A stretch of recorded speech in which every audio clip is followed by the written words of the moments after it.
Hello everybody, it's me again, Tarsha. I just want to share with you my cucumber salad. So mag-salad tayo. Ito lang ang kailangan natin, cucumber, cream cheese,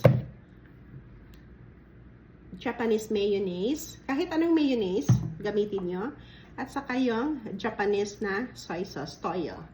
At saka crab meat, yung crab meat na stick. At saka avocado. Ito lang kailangan natin. So, kailangan ko lang tanggalin itong balat kasi ayaw ko yung balat. Yan.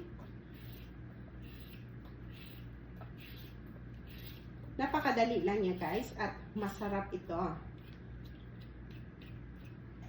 Yan. So, tanggalin lang natin siya. So, nasa sa inyo yun. Pwede nyo i-shredded din. Ako, ganyan lang. Kasi ayaw ko yung, gusto ko yung may makakain akong crunch. Yan lang siya. Yan.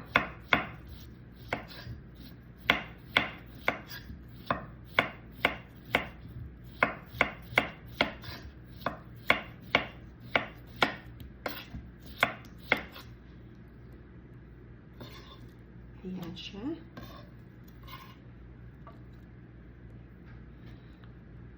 Crab stick. Ayan.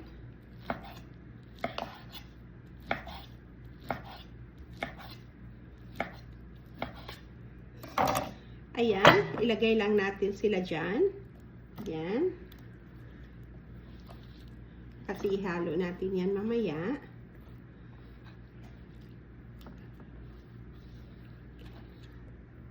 And then, avocado. Ayaw ko yung malambot masyado na avocado. Gusto ko yung may ano pa siya, may crunch. Kasi mas masarap yung ganyan. So, ayan. I-scoop lang natin siya. Ayan.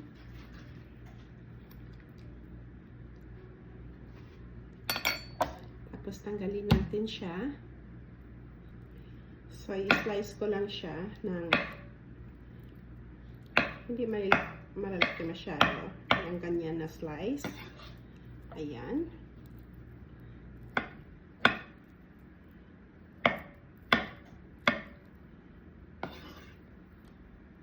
So, yan.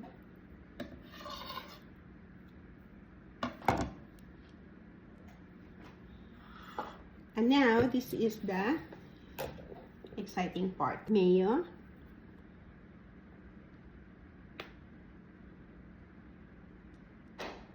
Ayan.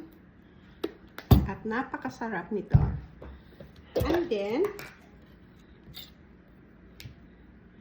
cream cheese. So, ganyan yung cream cheese ko.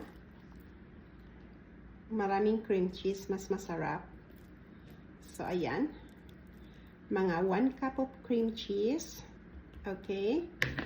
And then, of course, the toyo, soy sauce. So, konting soy sauce. Okay. Ganyan lang siya. And then,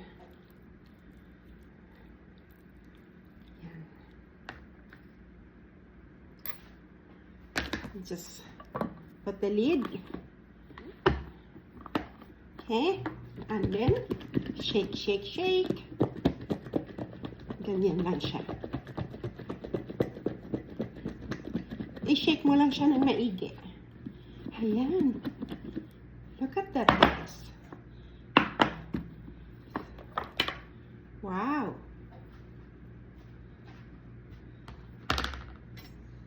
So, tingnan mo. Ang sarap. So, let's try.